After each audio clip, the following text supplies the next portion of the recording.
Bapak yang baik, terima kasih Tuhan buat penyertaan-Mu dalam kehidupan kami, di mana pada kesempatan pagi hari ini kami bisa ada berkumpul lagi meskipun di rumah kami masing-masing untuk belajar bersama Tuhan. Biarlah setiap nilai-nilai yang kami pelajari di dalam materi pelajaran keluarga negaraan dapat kami hidupi, dapat kami terapkan dalam kehidupan kami.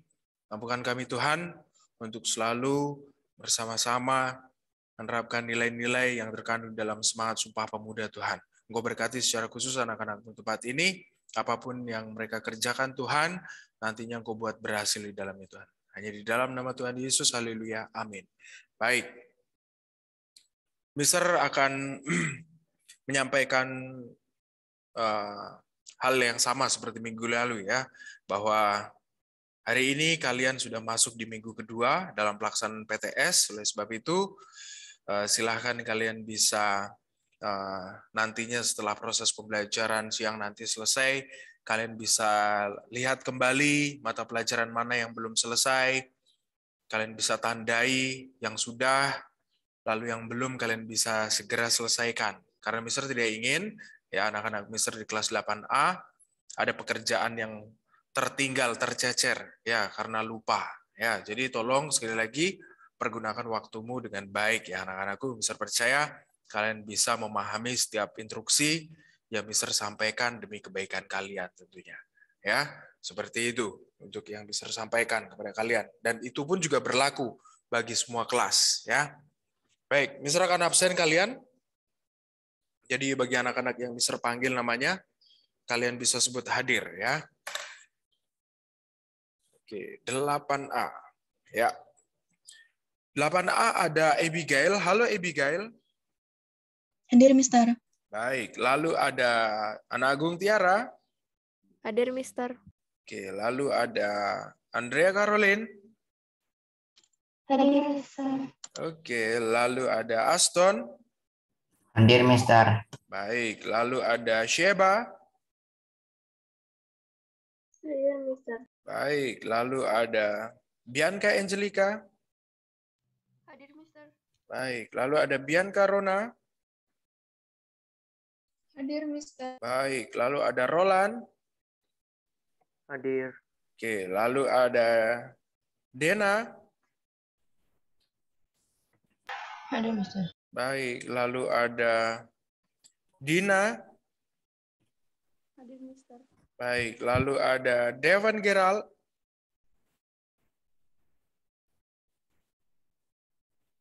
Halo, Devan Gerald. Baik. Hadir, Mister. Oke. Lalu ada Fetli. Fetli, halo. Oke.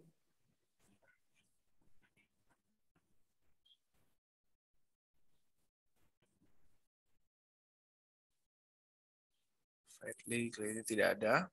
Oke, ada Fetli tapi belum beri respon. Kita lewati dulu. Lalu ada Ino. Hadir, Mister. Baik, lalu ada J. Marvel. Oke.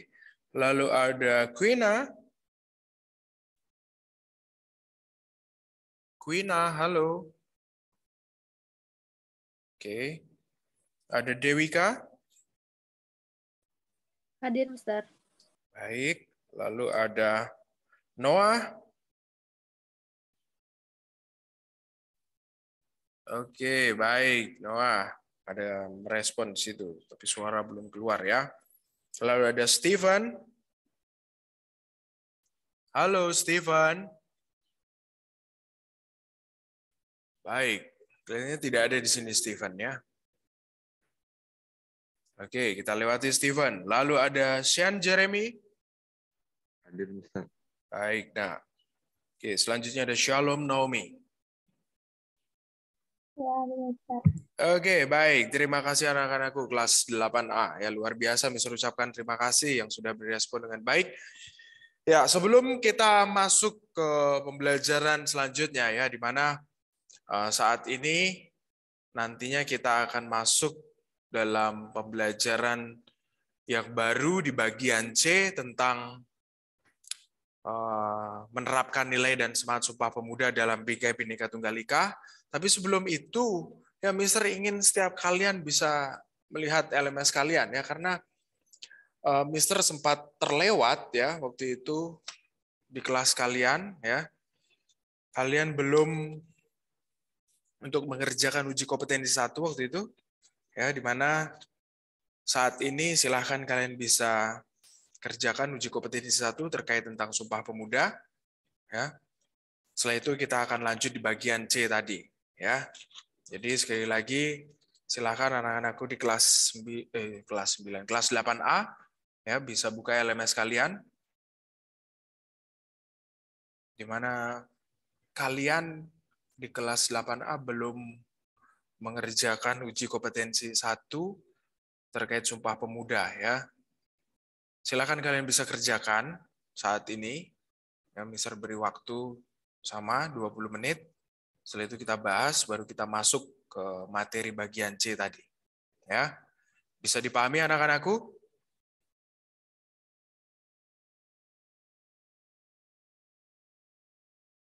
Oke, baik. Terima kasih Anak Agung Tiara, Ino, Bianca, Abigail Jessica ya, supaya perlakuannya sama seperti kelas yang lain ya.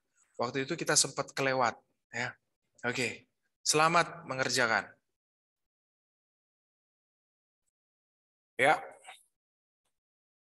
Mari kita bahas bersama apa yang sudah kalian kerjakan ya.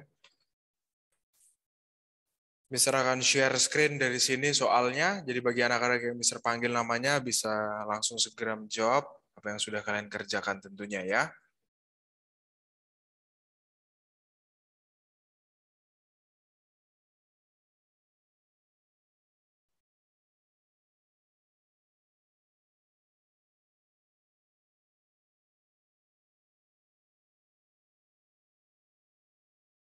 Ya, baik. Sudah muncul ya.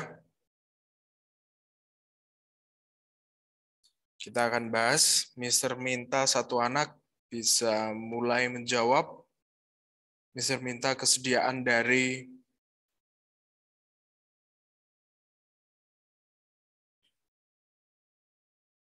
Dina. Halo Dina. Ya, Mister. Silakan, Nak. Perjuangan para pemuda mempersatukan bangsa Indonesia menghasilkan rumusan Sumpah Pemuda yang dibacakan dalam Kongres Pemuda II pada 28 Oktober 1928. Rumusan Sumpah Pemuda dituliskan oleh C. Iya, ditulis oleh Muhammad Yamin. Oke. Mister beri tanda ya. Oke, terima kasih Dina. Sudah menjawab soal nomor 1. Selanjutnya setelah Dina, Mister minta kesediaan dari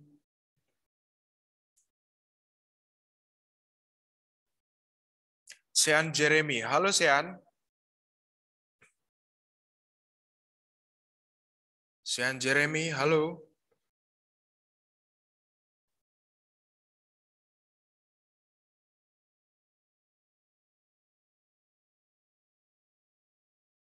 Sean Jeremy.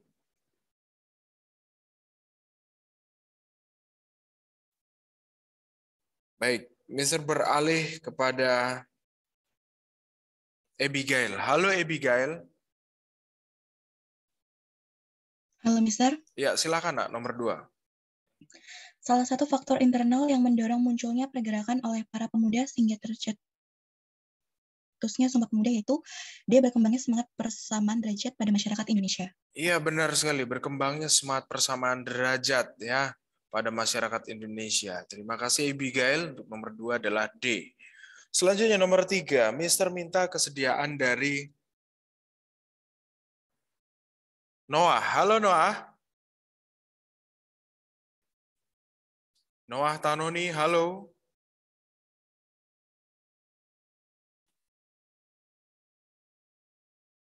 Noah.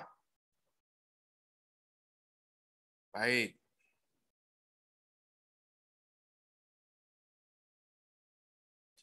Mister minta ada Shalom Naomi. Halo Shalom Naomi.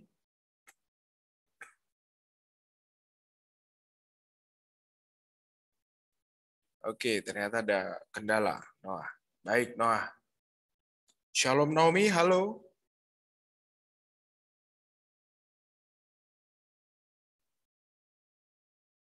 Baik, kita lewati Shalom Naomi. Mister minta ada Dewika. Halo Dewika. Ya, Mister. Ya silakan, Nak, nomor 3.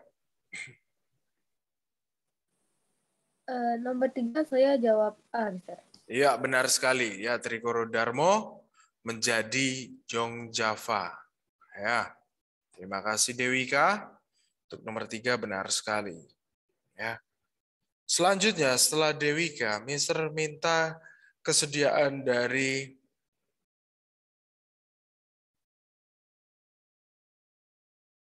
Devon Gerald. Halo Devon Gerald. Ya, silakan, Nak. Nomor 4.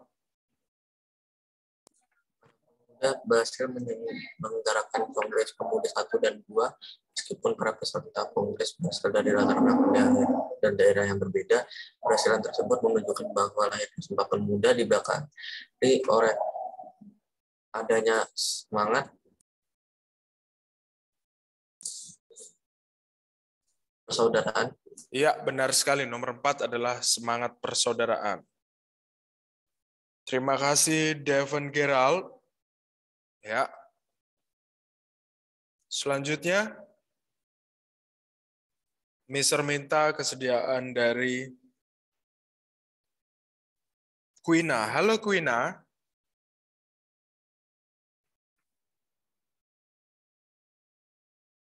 Quina, halo.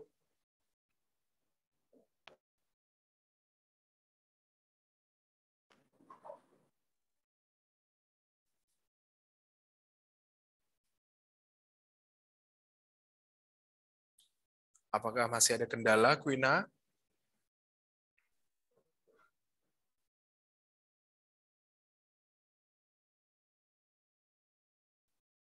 Baik, kelihatannya ada kendala dari Quina. Mister beralih kepada J. Marvel. Halo, J. Ya, silakan, Nak. Nomor 5. Kongres Pemuda 1 menghasilkan kesepakatan di kalangan para pemuda. Salah satu kesepakatan yaitu A. Menciptakan bahasa yang satu, bahasa Indonesia. Ya, benar sekali. Terima kasih Marvel. Ya, menciptakan bahasa yang satu, yaitu bahasa Indonesia. Terima kasih Marvel. Ya, J. Marvel luar biasa. Ya. Oke, selanjutnya nomor 6. Mister minta ada Anak Agung Tiara. Halo. Ya, Mister. Silakan, Nak. Sumpah Pemuda dapat menggerakkan para pemuda untuk mencapai kemerdekaan. Selain itu, Sumpah Pemuda dapat dijadikan sebagai D. Oke. Sebagai petunjuk arah pembangunan bangsa Indonesia pada kelak kemudian hari. Tetapi jika kita memperhatikan kata mencapai kemerdekaan. Ya. Untuk jawaban nomor 6 yang lebih tepat sebagai penegas kembali identitas jati diri dari bangsa Indonesia sebagai sebuah negara ya yang berkembang yang sampai saat ini, bukan pada waktu itu saja, sampai saat ini adalah negara yang besar akan kemajemukannya. Jadi yang lebih tepat untuk nomor 6 adalah A ya. Baik, terima kasih Ana Agung Tiara sudah berani menjawab, luar biasa. Ya. Selanjutnya nomor 7, Mister minta ada Fetli. Halo Fetli. Ya, Mister. Ya, silakan Nak, nomor 7.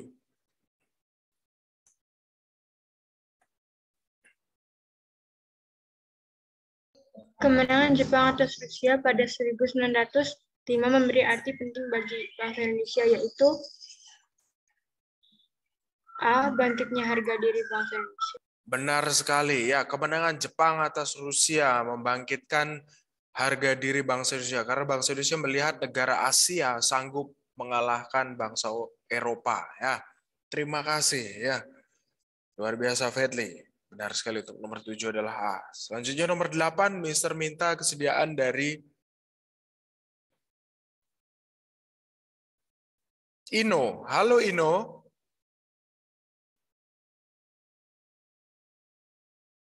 Ino, halo.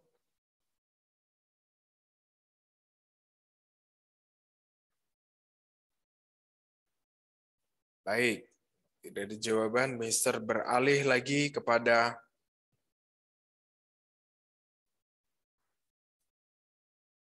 Dena. Halo Dena. Ya, Mister. Silakan nak nomor 8.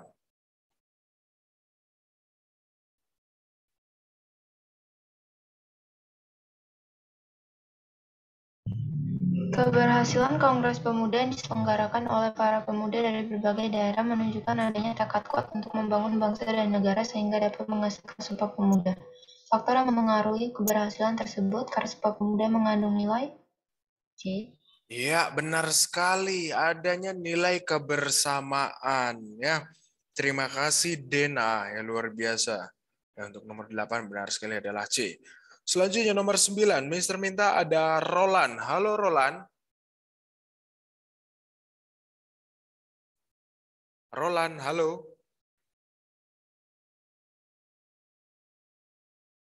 Baik.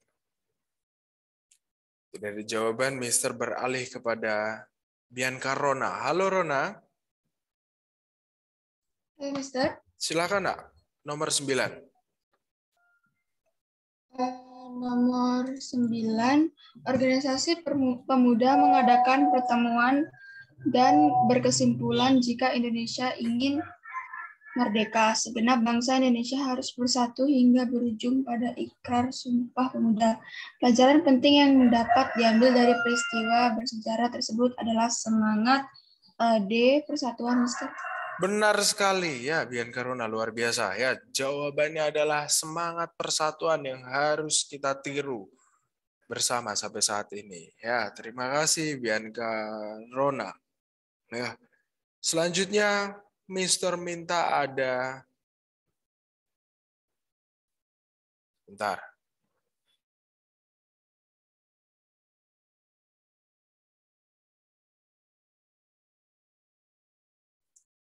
Ada apa lagi nih? Ada Bianca Angelica. Halo Bianca Angelica.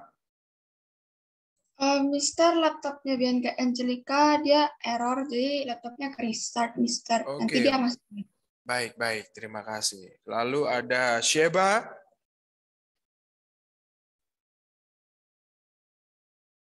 Sekali lagi, apakah ada Sheba?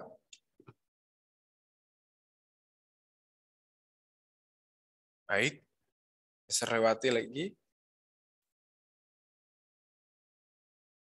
Apakah ada kendala, Sheba?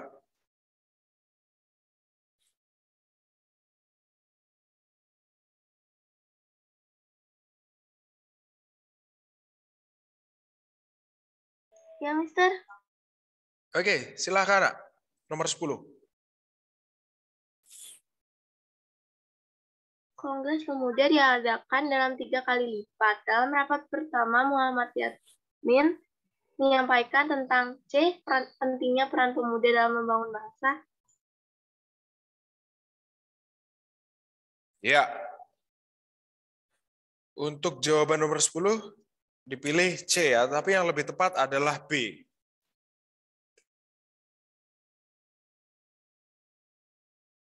Ya, sekali lagi B jawabannya adalah arti dan hubungan persatuan dengan pemuda. Ya, silakan kalian bisa hitung benarnya berapa. Bisa akan panggil, kalian bisa sebutkan ya, Nak.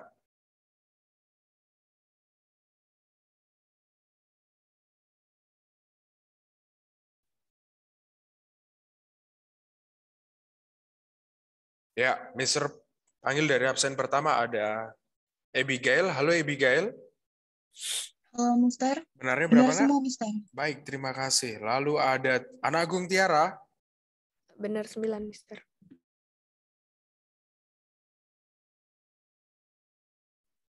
Terima kasih Ana Agung Tiara. Lalu ada Andrea. Saya benar 8, Mister. Baik, terima kasih. Lalu ada Aston. Benar 9, Mister. Baik, terima kasih. Lalu ada Sheba. Benar 9, Mister. Baik. Lalu ada Bianca Angelika.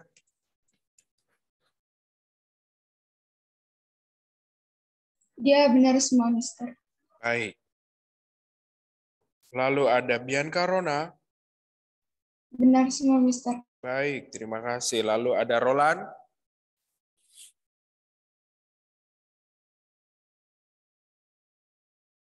Apakah ada kendala dalam mic?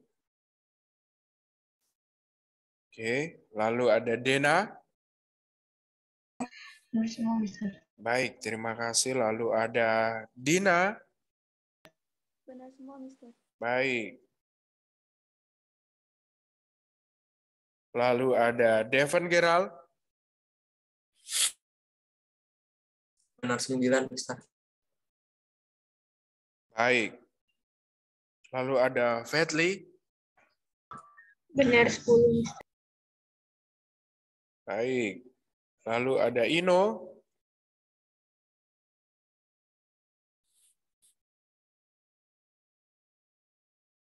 Oke, kita lewati. Lalu ada J. Marvel. Benar semua, Mister. Baik, terima kasih J. Lalu ada Quina. Baik, terima kasih Quina. Lalu ada Dewika. Saya benar 8, Mister. Baik. Lalu ada Noah. Oke, Noah. Baik. Lalu ada Stephen. Oke, tidak ada Stephen sini. Kita lewati. Lalu ada Sean Jeremy. Benar 9, Mister. Oke. Lalu ada Shalom Naomi.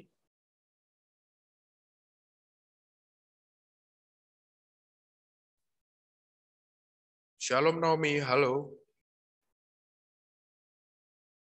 Oke. Shalom Naomi nanti bisa chat ya, benarnya berapa. Jika ada kendala.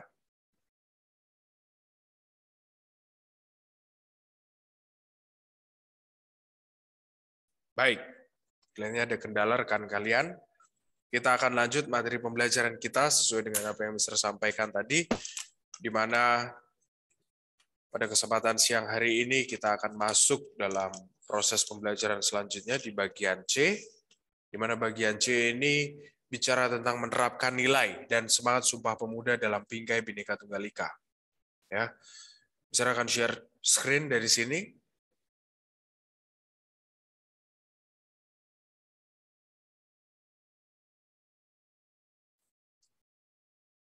Ya, mudah-mudahan muncul ya. Baik. Kalian bisa perhatikan di sana anak-anakku di kelas 8A, di mana di bagian C ini menegaskan kepada kita tentang untuk kita bisa melaksanakan, ya, mempraktekkan nilai dan semangat dari Sumpah Pemuda. Ingat ya, kita dituntut, diminta untuk bisa mempraktekkan nilai dan juga semangat ya dari Sumpah Pemuda itu. Ya, di tengah kebinekaan, ya, di tengah keberagaman ini. Ya. Kita tahu sampai saat ini kita ini beragam. Ya, oleh sebab itu, di mana semangat para pemuda pada waktu itu, di tengah keberagaman, di tengah perbedaan yang ada, mereka bisa bersatu. Masa sih mereka bisa bersatu, Mister? Ya, kita bisa lihat di mana para pemuda dari latar belakang organisasi yang berbeda, anak-anak. Di mana organisasi tersebut mewakili setiap daerahnya. Ada Yong Java, Yong Batak, Yong Sumatera Nenbon, Yong Betawi, Sekarukun, Perhimpunan Pemuda-Pemuda Indonesia, dan lain sebagainya. Di mana para anggota dari organisasi-organisasi tersebut punya latar belakang yang tentunya berbeda, baik dari suku, agama, ras. Ya. Mereka berbeda, tetapi mereka ada panggilan, mereka ada inisiatif, keinginan untuk bisa bersatu. Bagaimana caranya pada waktu itu Indonesia bisa merdeka? Itu yang mereka tahu. Ya. Oleh sebab itu, di mana di pelajaran kita pada kesempatan siang hari ini, ya, dalam pendidikan kewarganegaraan, ya, Sumpah Pemuda yang kita pelajari lagi, terbukti, ya, berkat semangat juang dari para pemuda dalam mempersatukan bangsa maupun mengantarkan rakyat Indonesia kepada gerbang kemerdekaan. Jadi, pemuda punya peran yang begitu penting. Peran pemuda pada waktu itu tidak bisa disepelekan, tidak bisa dianggap remeh. Karena sekali lagi sejarah mencatat pemuda, ya, sebagai ujung tombak perubahan, di mana para pemuda pelajar Stovia pada waktu itu memberikan dana pelajar bagi pemuda-pemuda yang lain untuk bisa melanjutkan sekolah karena terkendala biaya. Kemudian itu sebagai kebangkitan nasional, ya, ditandai dengan lahirnya organisasi pertama Budi Utomo. Kemudian yang kedua, 28 Oktober 1928, pemuda berkumpul dengan latar belakang yang berbeda untuk memikirkan nasib bangsa Indonesia. Bagaimana caranya supaya bisa merdeka, itu. Kemudian puncaknya juga pemuda untuk menculik Insinyur Soekarno dan Muhammad Hatta diasingkan ke Rengas Dengklok supaya tidak terpengaruh oleh Jepang, supaya bisa menuliskan teks proklamasi kemerdekaan. Itu pemuda lagi. Jadi pemuda, sekali lagi, pemuda seperti kalian punya peran yang begitu penting untuk bangsa dan negara saat ini. Ya, kita sudah merdeka, di mana kemerdekaan sudah diberikan oleh orang-orang terdahulu kita. Dan tugas kita mengisi setiap kemerdekaan itu dengan hal-hal yang positif, hal-hal yang baik. Di mana diingatkan di sana semangat dari para pemuda dalam perjuangan kemerdekaan Republik Indonesia patut dicontoh, anak-anakku. Ya, nilai-nilai yang terkandung dalam Sumpah Pemuda patut bisa kalian contoh dan dijadikan sebagai motivasi hidup pemuda generasi saat ini. Jadi generasi muda saat ini perlu mencontoh, perlu menghidupi, ya, nilai-nilai yang sudah diberikan oleh orang-orang terdahulu kita, para pemuda pada waktu itu. Ya. Di mana di bagian pertama kita bisa perhatikan, kita bisa lihat bersama. Bicara tentang pentingnya Sumpah Pemuda dalam Bingkai Bhinneka Tunggal Ika. Ya, di mana dalam sejarah perjuangan di Indonesia, sekali lagi, pemuda mampu, bisa, dan dapat menempatkan dirinya sebagai golongan, sebagai kelompok yang memang patut, bisa diperhitungkan di dalam memerdekakan bangsa dan negara. Indonesia bisa merdeka karena campur tangan para pemuda. Nah, itu yang perlu kita pahami bersama, yang perlu kita sadari bersama. Jadi, pemuda seperti kalian, ya, harus bisa memberi dampak yang baik. Dengan cara apa? Pertama, belajar. Tidak ada yang lain. Pergunakan waktumu dengan baik, belajar. Dengan bijak, mengatur waktu. Ya. Setelah kalian belajar, tentunya kalian akan mendapatkan informasi, ilmu pengetahuan, akan mendapatkan keterampilan, akan mendapatkan nilai-nilai tentang yang namanya sikap, moral, karakter. Nah, itu sebagai kunci kalian, sebagai pegangan kalian, modal kalian ketika kalian nanti terjun ke dalam dunia yang sebenarnya. Ya, bukan berarti ini dunia bohongan, tidak, ya. Dunia sebenarnya adalah dunia ketika kalian terjun di masyarakat, terjun dalam dunia usaha, pekerjaan. Itu adalah dunia sebenarnya di mana kalian akan bertemu berbagai macam orang dengan latar belakang karakter yang tentunya berbeda. Ya. Itu yang perlu kita pahami. Itu sebabnya di dalam sejarah perjuangan Indonesia, ya, dikatakan pemuda mampu dan dapat menempatkan dirinya sebagai kelompok golongan yang patut bisa diperhitungkan dalam memerdekakan bangsa dan negara. Di mana semakin banyak organisasi kepemudaan yang muncul menunjukkan tingginya semangat juang di kalangan pemuda.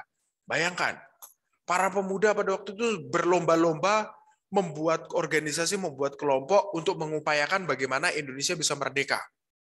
di mana ada beberapa kelompok pemuda yang mengupayakan kemerdekaan Republik Indonesia dengan cara apa? Berorganisasi seperti ini. Tetapi ada juga pemuda lain yang mengupayakan kemerdekaan dengan cara apa? Perang gerilya. Mereka lebih memilih angkat senjata untuk menghadapi penjajah. Nah, tetapi ada yang menggunakan intelektualnya, menggunakan kecerdasannya. Ya, ini pemuda sekali lagi punya peran yang begitu penting. Nah, selain itu banyak organisasi pemuda menunjukkan banyaknya kaum intelektual di kalangan, di mana kondisi ini mempengaruhi cara mereka memperjuangkan kemerdekaan Indonesia. Ya, sekali lagi, kondisi ini mempengaruhi cara mereka memperjuangkan kemerdekaan Indonesia. Jadi sesuai dengan apa yang Mr. sampaikan. Ada yang memperjuangkan kemerdekaan dengan cara berorganisasi, seperti pemuda-pemuda ini, dan ada juga para pemuda yang memperjuangkan kemerdekaan dengan cara apa? Perang gerilya. Ya, mereka mengupayakan, mereka berjuang dengan cara mereka masing-masing. Ya, tetapi mereka punya tujuan yang sama, semangat yang sama, yaitu bagaimana Indonesia bisa merdeka. Itu saja yang mereka tahu. Ya. Dijelaskan lebih lanjut anak-anakku. Di mana di dalam nilai sejarah Sumpah Pemuda tidak dapat tergantikan. Ya.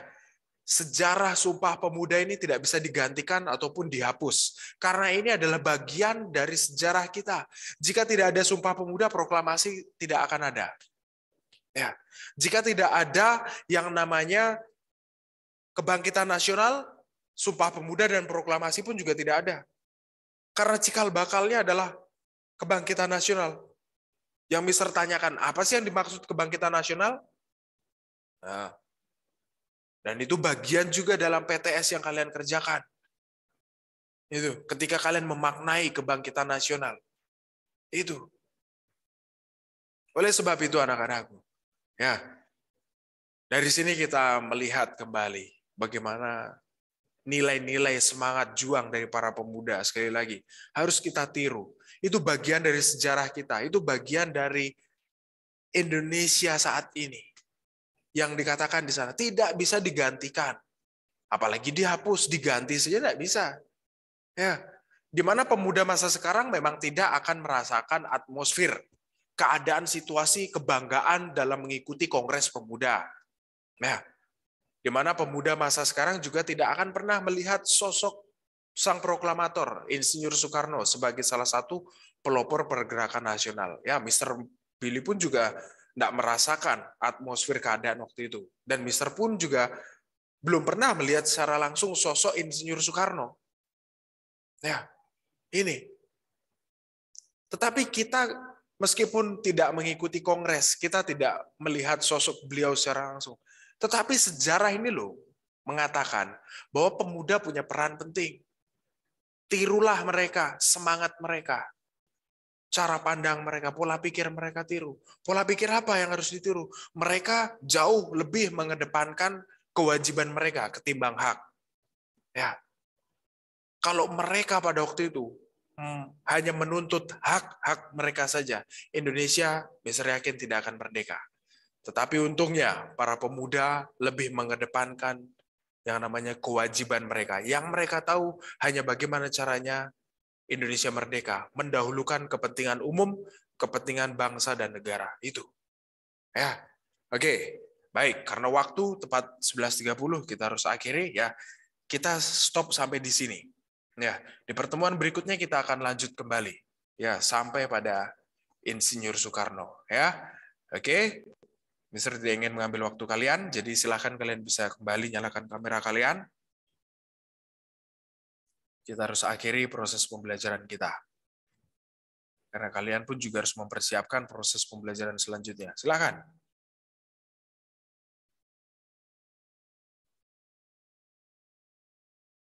Sekali lagi, silakan yang kameranya tidak mengalami kendala bisa segera dinyalakan. Kita akan berdoa untuk mengakhiri pembelajaran kita.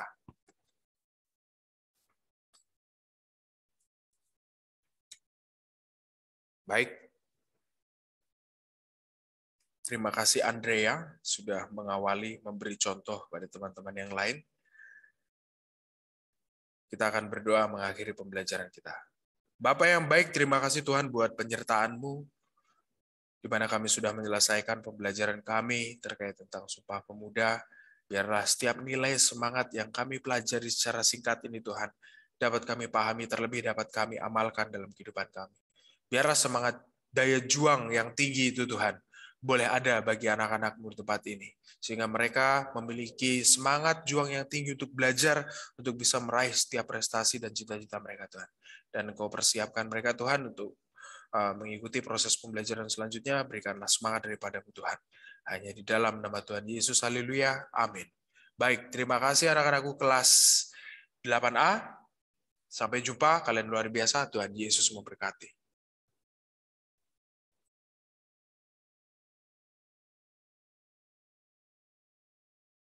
Oke, shalom, selamat siang anak-anak. Bisa dengar suaranya, Miss?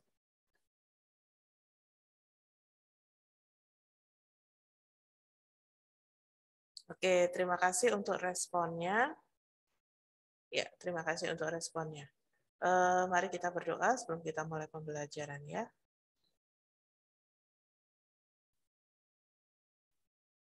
Selamat siang Bapak, terima kasih untuk kebaikan-Mu. Saat ini kami boleh kembali mengikuti pembelajaran seni budaya.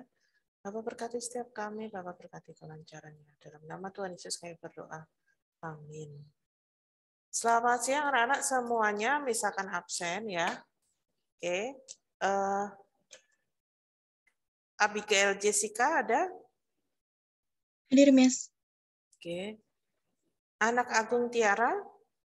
Hadir, Miss. Oke. Andrea Caroline? Hadir, Miss. Oke. Aston? Hadir, Miss. Oke. Bersheba? Hadir, Miss. Oke. Bianca Angelica? Hadir, Miss. Oke. Bianca Rona Violet? Hadir, Miss. Oke. Christian Roland?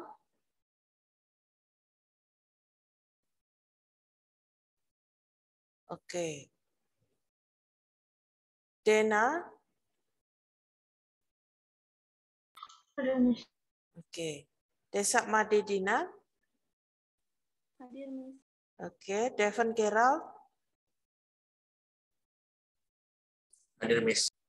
Oke. Fetli Hindrarto? Hadir. Oke. Ino? Ino ada?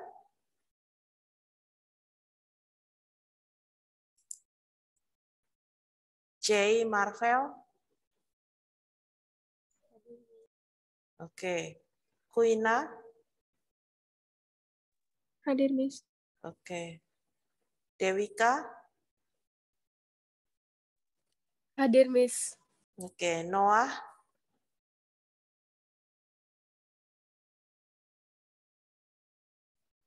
Noah tidak ada. Oh. Mana Noah?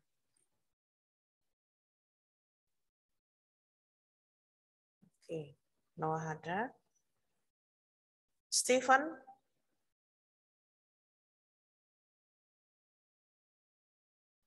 Oke. Sean? Sean? Sean? Sean ada di Zoom? Shalom?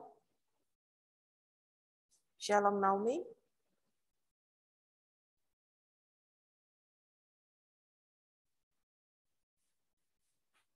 Oke.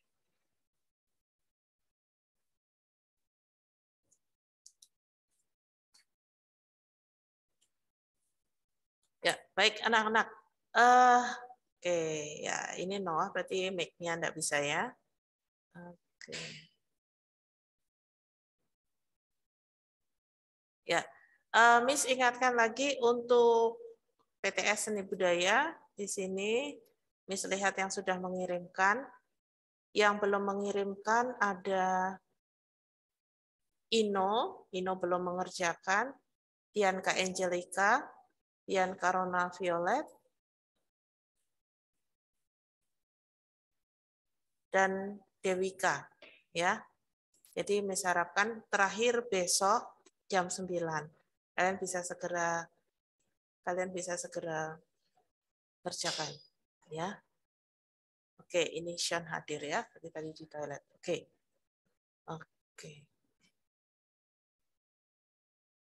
Baik anak-anak, hari ini kita mau melanjutkan untuk seni budayanya ya. Kita akan melanjutkan. Kita masuk di bab 4. Silahkan untuk buku yang kalian bawa, kalian buka di bab 4. Ada teknik bermain alat musik tradisional ya. Nah, di sini yang kita pelajari adalah beragam musik tradisional, kemudian teknik bermain musik tradisional, latihan bermain musik tradisional ya.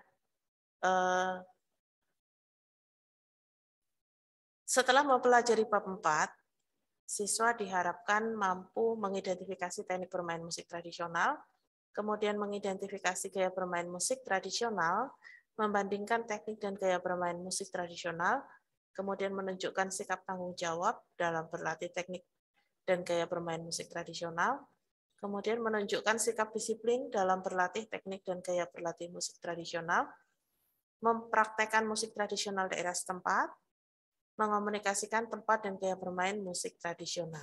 Oke. Nah, untuk minggu lalu ya kita sudah diskusi tentang alat musik tradisional dan juga musik tradisional.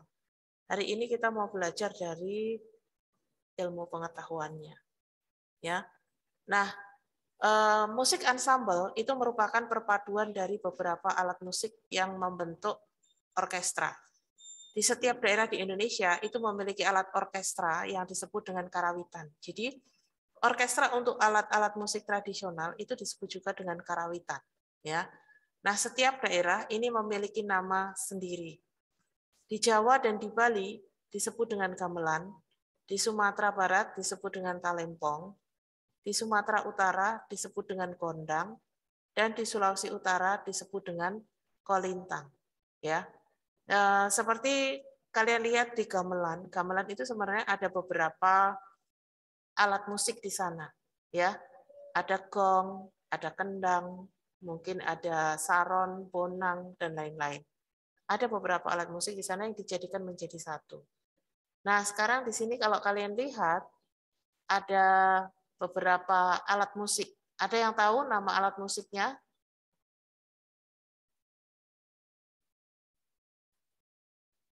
Bisa di-unmute atau kalian mau jawab di chat juga boleh, ya.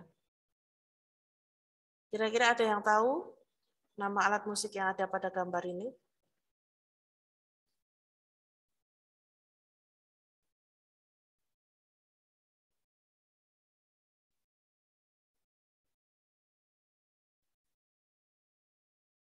Ada yang tahu?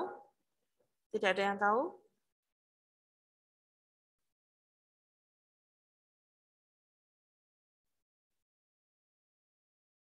Oke, Abigail Jessica. Nomor 4 itu adalah gong. Betul sekali. Ada lagi yang lain? Nomor 4 gong, betul. Oke, Bianca Angelica.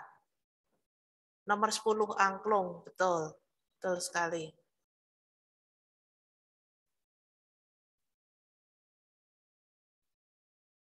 Oke, ada lagi? Ada lagi yang kalian tahu nama alat musiknya? Oke, Dena Kalia. Nomor 11 adalah sasando, betul. Nomor 8 gendang, Abigail Jessica, betul. Ya. Jadi di sini ada beberapa alat musik mungkin yang kalian pernah lihat ya. Ada gong, gendang, ada sasando, ada kolintang ya. Ini dan ada alat musik yang lain ya. Nah, kalian perhatikan di sini ada beberapa alat musik di beberapa daerah yang bentuknya sama, tapi namanya berbeda. Kemudian juga cara memainkannya ada yang sama. Ya, kalian perhatikan di gambar ini, cara memainkannya sama semuanya dengan dipukul. Baik kenong, rampak, maupun gambang. Oke, nah Kenapa sih kita perlu belajar musik? Kenapa sih kita perlu tahu pengetahuan tentang musik? Karena sebenarnya pada dasarnya musik itu merupakan bahasa yang universal ya anak-anak. Bahasa yang bisa diterima oleh banyak orang. Dan ini bahasa musik ini dapat dipahami lintas budaya, lintas agama, lintas suku ras, dan juga lintas kelas sosial. Melalui musik orang bisa mengekspresikan perasaan. Ya, musik ini bisa tersusun atas kata, nada, dan melodi yang terangkum menjadi satu. Ya. Nah, melalui musik segala jenis perbedaan ini juga dapat disatukan. Ya, musikin dari perbedaan alat-alat musiknya, cara memainkannya, tetapi bisa disatukan, bisa dibuat harmonisasi untuk bisa dimainkan dengan baik. Kemudian pada prakteknya ya untuk musik ini ya bisa juga digabungkan antara musik tradisi dengan musik modern. Nah, dalam musik ini ada yang perlu diperhatikan, salah satunya adalah musikalitas ya. Jadi musikalitas ini salah satu contoh musikalitas. Misalnya ada iringan musik ya. Jadi iringan musik punya feeling. Jadi misalnya pemain perkusi atau pemain kendangnya, kapan dia harus menabuh kendangnya, memukul kendangnya. Atau juga seorang penyanyi ketika mendengarkan intro instrumen musik, kapan dia harus masuk ke lagunya. Itu termasuk salah satu bentuk musikalitas. Nah, musikalitas ini bisa dipengaruhi dari faktor internal dan juga eksternal. Ya, internal itu bisa berupa bakat, eksternal itu dari kesukaan, kegemaran maupun lingkungan tempat tinggal. Ya, dengan siapa bergaul dan ya, itu. Nah, kita akan belajar ada kesenian-kesenian daerah. Mungkin kita ambil dari 2 daerah ya yang ada di Indonesia. Sedangkan di Indonesia itu ada banyak sekali daerah. Kalian bisa lihat ya kesenian-keseniannya seperti apa. Nah, ini di daerah Aceh ini ada musik yang disebut dengan didong. Ya, musiknya ini merupakan bentuk kesenian tradisional yang populer di Aceh Tengah. Dinyanyikan oleh 30-40 kaum pria, duduk bersila membentuk lingkaran ya. Kemudian masing-masing memegang batal tepuk yang dihiasi dengan rumbai-rumbai, rumbai-rumbai dengan warna cerah ya, cerah menyala ya. Dan kemudian bantal ini diayunkan menggunakan tangan kiri secara sempak ya dari semua yang mementaskan ya. Ke atas, ke depan, ya, setiap kali menjelang tepuk tangan. Jadi nanti ada tepuk tangan yang berirama, dan ini mirip dengan tari saman. Ya. Mungkin kalau kalian pernah lihat pembukaan SEA Games di Jakarta, ada tari saman. Nah, modelnya seperti itu untuk kesenian didong ini.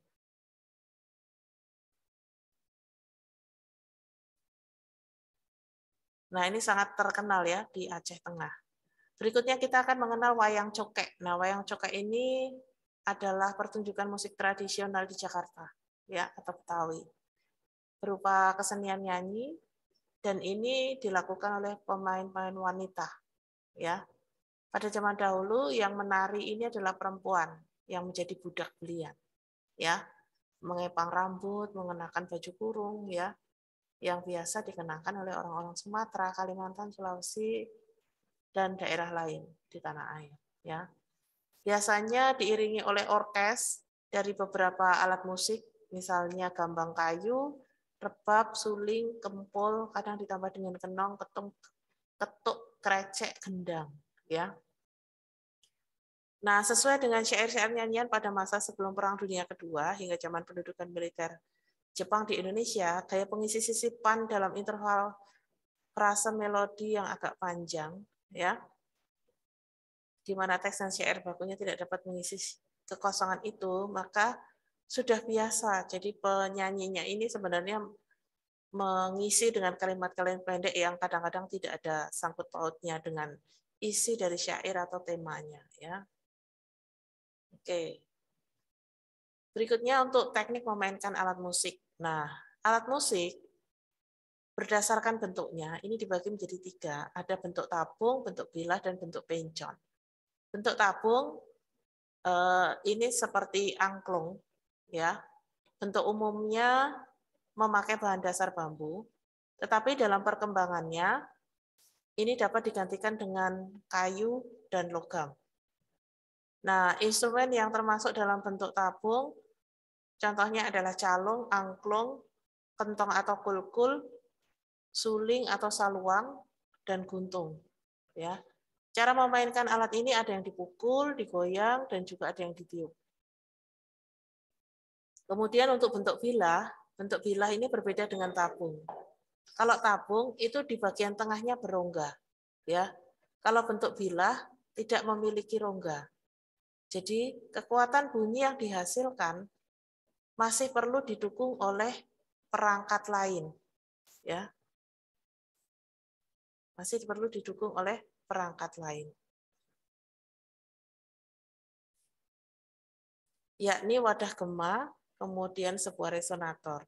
Kalau kalian perhatikan seperti contohnya kolintang. Kolintang itu ada bagian di bawahnya yang berongga. Ya, di sana adalah tempat resonansi supaya suara kolintang ini keras, ya. Permukaan bilah ini dapat berupa bidang rata, dapat pula cembung, bahkan kadang-kadang berupa irisan dari bentuk tabung. Contoh alat musik berbentuk bilah adalah gambang, kolintang, saron, dan gender. Nah, cara memainkan alat ini dengan cara dipukul. Berikutnya untuk bentuk pencon. Kalian bisa perhatikan di gambar, bentuk pencon itu ada bagian yang menonjol dari suatu bidang datar atau yang dianggap datar. Ya.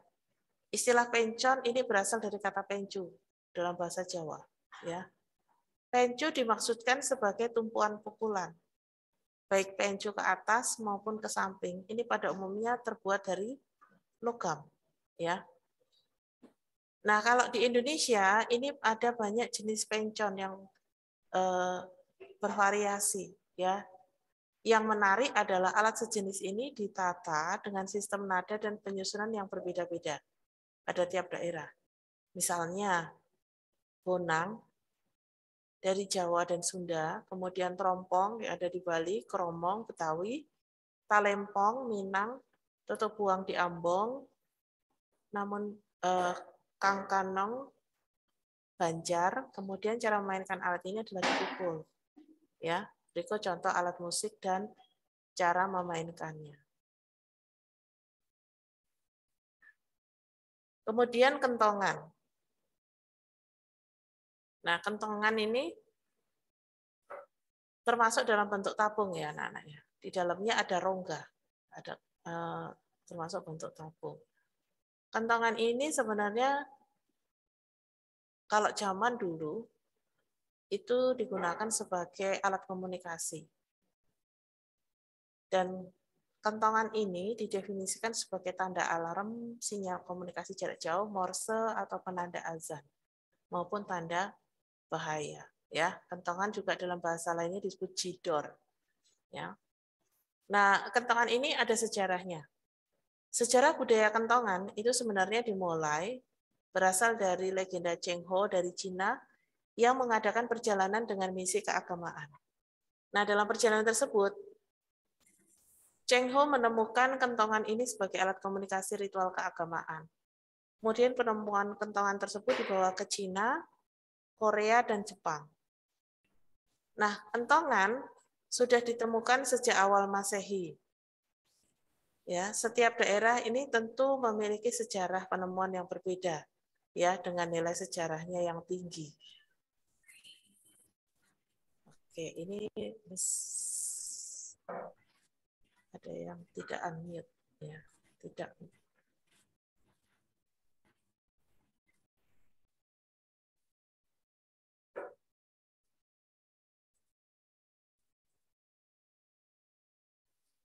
Nah, kentongan sudah ditemukan sejak awal Masehi ya di Nusa Tenggara Barat.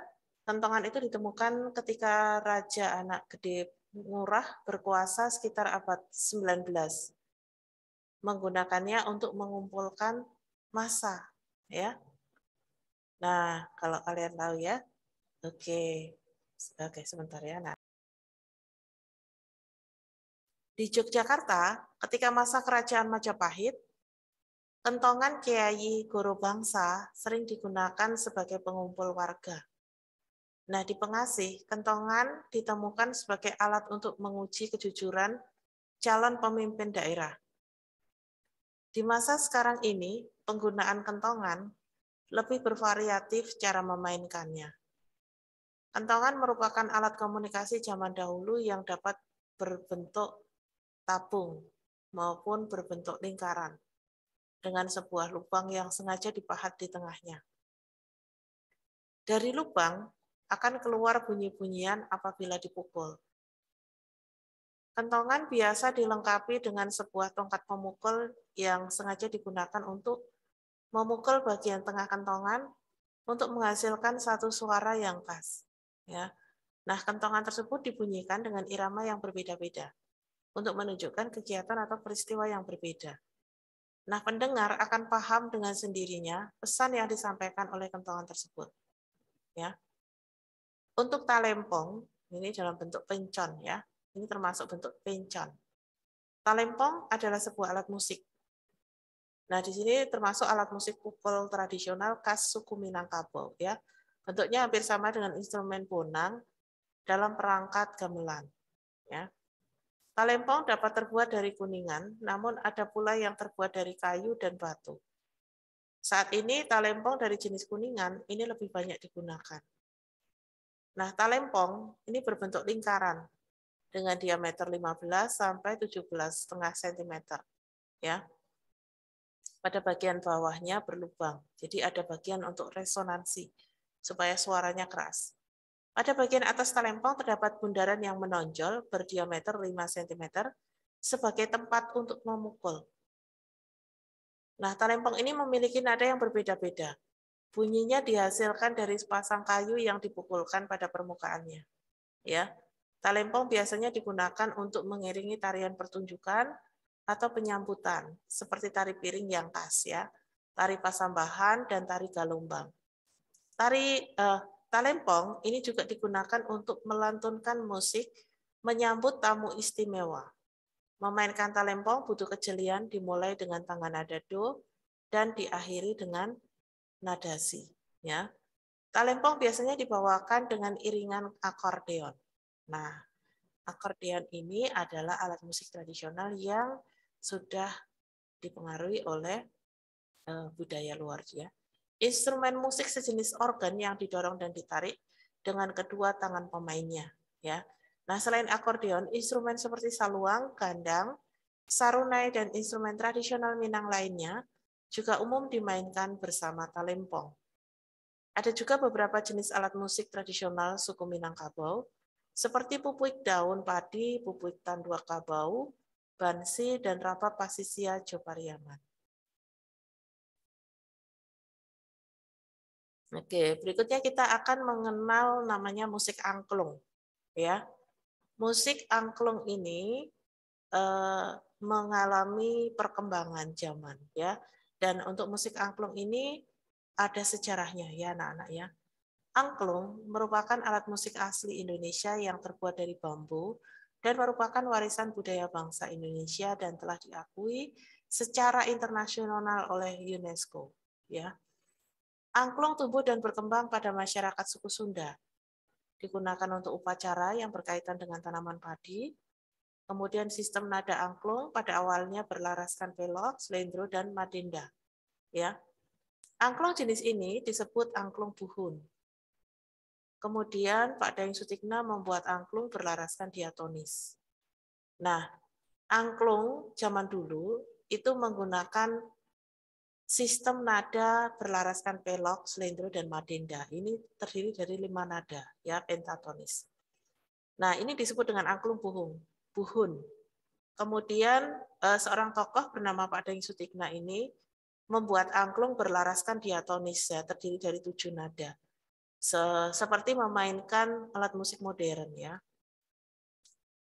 Nah, nada-nada angklung puhun itu dideskripsikan menjadi dok-dok lonjor, memiliki 3 nada, badut, badeng memiliki 4 nada, dan angklung buncis memiliki 5 nada. Nah, jenis-jenis angklung tersebut adalah yang pertama angklung kanekes. Angklung ini sering dikenal sebagai angklung badui, digunakan untuk upacara menanam padi. Ya, angklung ini bukan hanya sebatas media hiburan, tetapi juga memiliki nilai magis tertentu. Kemudian angklung kubrak. Angklung ini berasal dari Kampung Cibiding, Kecamatan Cigudeg, juga digunakan untuk menghormati Dewi Padi. Untuk angklung dok-dok lonjor, angklung ini berasal dari masyarakat Banten Selatan di daerah Gunung Halimun.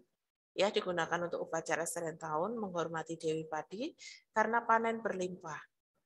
Kemudian angklung badeng. Angklung badeng ini juga awalnya digunakan untuk ritual yang berhubungan dengan padi. Tapi kemudian beralih fungsi menjadi hiburan dan media dakwah penyebaran Islam. Kemudian angklung buncis ini dipakai sebagai media hiburan. Namun awalnya juga dipakai pada acara ritual pertanian yang juga berhubungan dengan tanaman padi. Ya, ini ada 5 jenis angklung yang berlaraskan slendro, pelok, dan madenda. Ya, jadi ada yang terdiri dari 3 nada, 4 nada, 5 nada. Ya. Nah, setelah mengalami perkembangan zaman, dikembangkan oleh Pak Daeng menjadi angklung yang bisa dinyanyikan, dimainkan di sekolah, ya, karena terdiri dari 7 nada. Angklung ini dibagi menjadi 2, yaitu angklung melodi dan angklung pengiring. Untuk angklung melodi, ini digunakan untuk membawa melodi pokok. Jadi ketika bernyanyi, itu adalah nada pokoknya. Nah, angklung ini hanya terdiri dari 2 bambu. Seperti kalian lihat di gambarnya, ya, 2 bambu. Sedangkan untuk angklung pengiring, itu adalah angklung yang dipakai sebagai akord, mengiringi melodi pokok. Jadi angklung ini terdiri dari 3 atau 4 tabung bambu. Ya, angklung yang terdiri dari 3 tabung bambu adalah angklung dalam bentuk trinada. Misalnya, akord mayor dan akord minor. Sedangkan yang 4 tabung adalah angklung yang merupakan catur nada, misalnya untuk dominan septim, G7, C7, dan lain-lain. Oke. Untuk cara membunyikan angklung sudah pernah ya di SD ya. Jadi tangan kiri untuk gantungan, tangan kanan untuk menggoyangkan ya. Tangan kiri untuk memegang angklung, tangan kanan ditempatkan di ujung bagian bawah untuk menggoyangkan angklung. Oke, baik anak-anak. Sampai di sini ada yang mau ditanyakan? Ya, misalkan lanjutkan. Hari ini kita belajar tentang seorang tokoh bernama Ibu Sud ya. Jadi biografi Ibu Sud, beliau memiliki nama kecil, Sarijah Niung ya. Nama lengkapnya adalah Sarijah Niung Bintang Sudibyo. Nah, ini disingkat dengan Ibu Sud ya, ambil dari Sudibyo ya. Nah, beliau adalah seorang pemusik, guru musik, pencipta lagu anak, penyiar radio, dramawan. Dramawan itu pemain drama atau yang ahli dalam drama ya, dan seniman batik Indonesia ya. Kemahirannya dalam bidang musik ini terutama bermain biola ya. Kemudian beliau ini menciptakan lagu-lagu anak-anak, lagu wajib ya, sangat banyak. Beliau mendapatkan inspirasi dari hal-hal yang terjadi di sekitarnya ya. Seperti contoh pernah ketika rumahnya di Jakarta mengalami kebocoran dan saat itu sedang hujan, beliau membuat lagu Tik-Tik Bunyi Hujan ya. Nah, lagu anak-anak yang sudah beliau buat itu Burung Kutilang, Kupu-kupu ya. Kemudian ada Kereta Apiku, lagu bermain, Menanam Jagung, Pergi Belajar, ada banyak sekali ya. Kemudian lagu-lagu perjuangan, lagu wajib yang beliau ciptakan adalah Dari Sabang sampai Merauke, kemudian Berkibarlah Benderaku ya.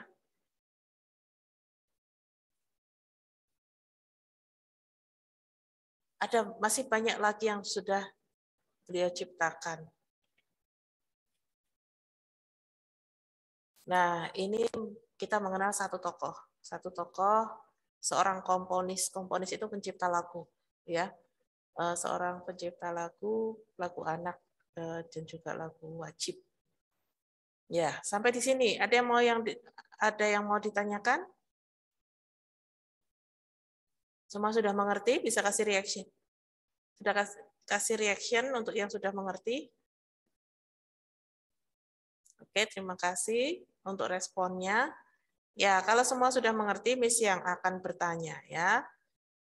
Oke, Miss akan bertanya, Miss akan ambil pertanyaan yang ada di buku. Oke, kita lihat di kolom halaman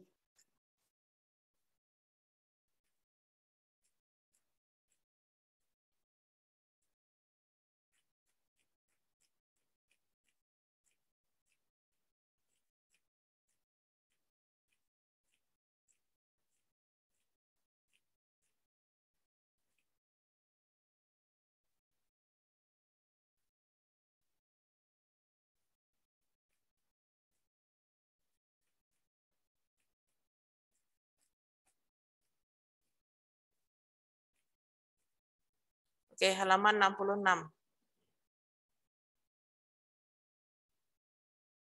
Halaman 66, itu ada pertanyaan.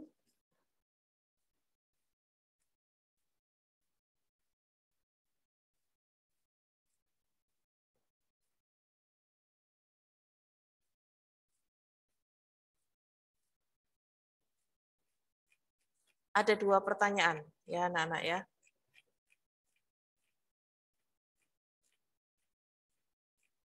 Misalkan copy ke bagian chat or everyone.